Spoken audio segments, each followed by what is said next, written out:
नमस्कार, आपसे मेरा नाम है शुकवीर यादव एडवोकेट और मैं आप सभी के लिए लीगल एडवाइस पर वीडियोस अपलोड करता हूं, जो कि आप सब लोग लाइक करते हैं, पसंद करते हैं, शेयर करते हैं और सब्सक्राइब भी करते हैं। अब तक नहीं किया तुरंत करिएगा और दूसरे लोगों तक भी जानकारी को जरूर शेयर करिएगा।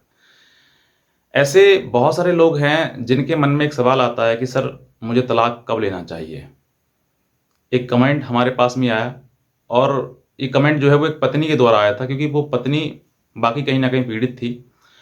और जब रिश्ते इतने खराब हो जाते हैं कि दोनों का साथ रहना संभव नहीं होता है, तो फिर मैं कहता हूँ इससे बेहतर ऑप्शन कोई है ही नहीं, जो कि आपको तलाक का है। तलाक हालाँकि अपने आप में एक डरावना है और तलाक इतनी आसानी से होता भी नहीं है, जो आप सोचते हैं कि सर एकदम से तलाक मेरे मेरी पत्नी से बिगड़ा और मैं सीधे तलाक जाके ले लूँ। नहीं, ये तलाक भी आपका इतनी आसानी से नहीं होगा। बहुत ज़्यादा आपको एक जटिल प्रक्रिया से गुज़रना होगा, तब जाकर डाइवोर्स का केस फाइनल होता है। और एक रिश्ता टूटना मतलब तलाक का मामला है। तो टूटना या फिर जुड़े रहना, ये डिपेंड करता है उस केस की, जो केस है उसकी ग्रीवेंस, मतलब कि कितना आपके साथ क्रूरता की गई है। अब कहीं न कहीं हाँ, कहीं महिला पीड़ित है तो कहीं पुरुष पीड़ित है। और आजकल देखे जाएँ तो ज़्यादातर केसेज़ जो हैं वो पति के द्वारा ही डाले जाते हैं, क्योंकि पति जो है वो ड म कानूनी रूप से ज़्यादा पीड़ित हो जाता है। क्योंकि पत्नी तो उतने उसे पीड़ित करती ही करती है, साथ में कहीं न कहीं पत्नी के साथ-साथ जो कानून है उसको भी वो पीड़ित करता है। क्योंकि महिलाओं के लिए कानून दिए गए हैं, पुरुषों के लिए कोई कानून नहीं बनाया गया है। पुरुष सिर्फ़ और सिर्फ़ एक ही कानून उसको बनता है कि वो उसको सेक्शन 9 का केस करे, फाइल करे और उसको साथ रखे, बस। इससे अलावा कुछ नहीं। पत्नी के लिए 498 डीवी, मेंटेनेंस 354, 376, 377 ऐसे तमाम मतलब धाराएँ बना दी गई हैं, जो कि एक पति के पुरुष के ऊपर जो है वो सब कुछ लागू कर दिया जाता है। लेकिन फिर भी अब बात करें कि अगर आपको तलाक लेना है, तो कब आप तलाक लें?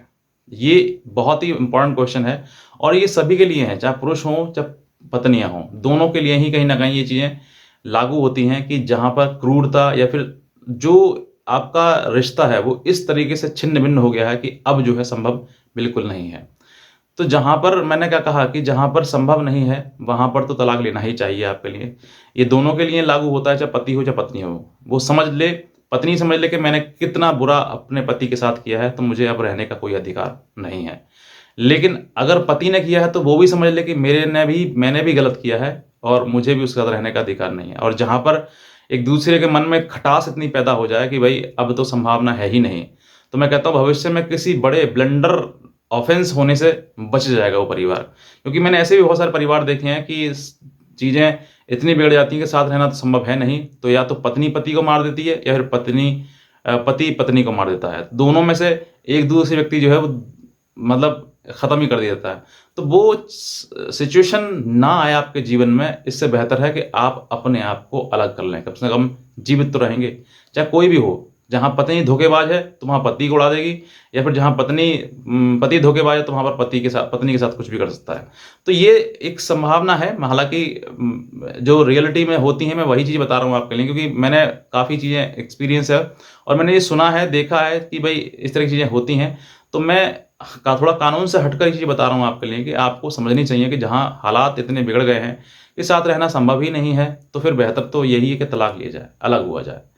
और जहाँ संभावना है, तो वो आप समझिए कि भई मेरे परिवार में मेरे साथ में जीवन जीना सही रहेगा मेरा, नहीं रहेगा। चीज़ें खराब इतनी हैं कि नहीं हैं, क्योंकि एक-दूसरे के परस्पर जो आपके रिश्ते हैं, वो आप समझ सकते हैं कि मेरा पति कैसा है या फिर मेरी पत्नी कैसी है। तो वो आप चीज़ों के लिए समझना है। यहाँ पर सबसे बड़ी बात यही है। दूसरा कि आप छोटी-मोटी बातों में तलाक तक ना जाएँ, क्योंकि छोटी-मोटी ऑफ़ेंस कि मुझे इसने मार दिया, मुझे इसने गाली दे दी, उसने ये कह दिया, वो कह दिया, ये सब चीज़ें बहुत माइनर चीज़ें होती हैं। इन सब चीज़ों को लेकर जो है आप कोर्ट में जाएँगे, तो कोर्ट भी आपको फटकार लगाएगा कि ऐसी चीज़ें काहे को ला ला रहे हो। और ये सब चीज़ छोटी-मोटी बातों पर आपको डाइवोर्स भी होना संभव नहीं है। बहुत बड़ी ग्रीवेंस हो जाए, बहुत ज़्यादा ऑफ़ेंस बड़ा हो जाता है, तभी चीज़ें होती हैं कि भई आप संभाल, क्योंकि अगर आप डाइवोर्स का केस कोर्ट में लेके जाओगे ना, तो कोर्ट भी ये समझेगी कि वाक़ई अब इनके साथ इनका जीवन संभव नहीं है। जहाँ माननीय न्यायालय को ये लगने लगता है कि हाँ, वाक़ई पत्नी क्रूर है या फिर पति क्रूर है, क्योंकि जब ट्रायल फेज़ किया जाता है ना, तो दोनों पार्टी सामान्य होती हैं, तो माननीय न्यायालय सब कुछ समझ लेता है कि हाँ, अब जो है दोनों में रहना संभव नहीं है। तो जहाँ संभव नहीं है, तो वहाँ कोर्ट स्वतः ही उसको अलग कर देती है कि कहीं न कहीं इनका साथ रहना दोनों को स्वास्थ्य के लिए सही नहीं है, दोनों को अलग कर देना चाहिए। तो आपको वो समझना चाहिए मुझे कि आपके लिए जो ग्रीवेंस है, मतलब जो ऑफेंस है, क्या वो इस लायक है कि आपका वाक़ई अब तलाक ही होना चाहिए, अलग ही होना चाहिए। अलग होना ही एक सही सरल उपाय है और सही रास्ता है, क्योंकि कहीं न कहीं ये चीज़ें सामने आ जाती हैं मान न्याय लेके कि आप जो है, आपका जो परिवार है वो अब टूटने लायक ही है। यहाँ पर इतनी क्रूरता हो गई है कि अब संभावना नहीं है। तो ये आपको समझना है कि वाक़ई मेरे साथ में किस तरीके से अगर आप नहीं समझ पा रहे हैं तो आप किसी किसी अधिवक्ता से बात करें कि जो व्यक्ति आपके लिए सही एडवाइस कर सके कि भई आपका जो रिश्ता है वो टूटना ही है, क्योंकि अब यहाँ पे कहीं न कहीं कोई ऑप्शन बचा ही नहीं है। तो आप कोर्ट तक जाएँ, आप तलाक का केस लेकर, और अगर नहीं है, छोटी-मोटी बातें हैं तो ये तलाक तक ना लेके जाएँ। अगर तलाक तक लेके जाएँगे तो फिर आपको दिक्कतें आएँगी, कोर्ट भी ये समझेगा कि ये व्यक्ति ही इसके साथ में गलत कर रहा है, क्रूरता कर रहा है।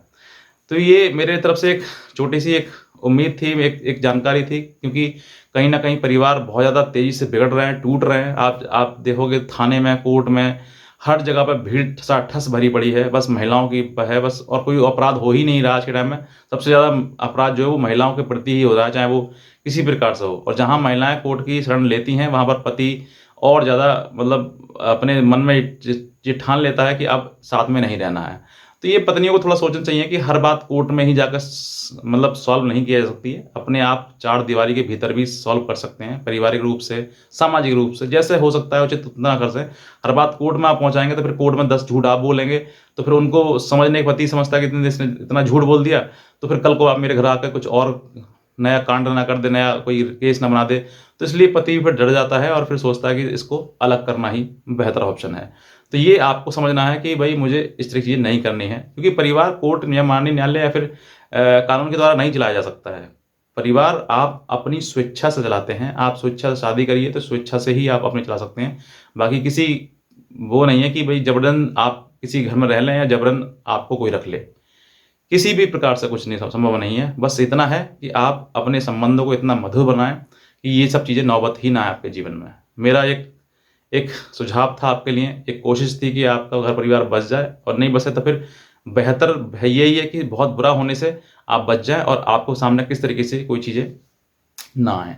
बस मैं इतना कहना चाहूँगा, अगर आप नए हैं तुरंत सब्सक्राइब करें और दूसरे लोगों तक जानकारी ज़रूर शेयर करें। आज का वीडियो देखा, हमसे बहुत धन्यवाद।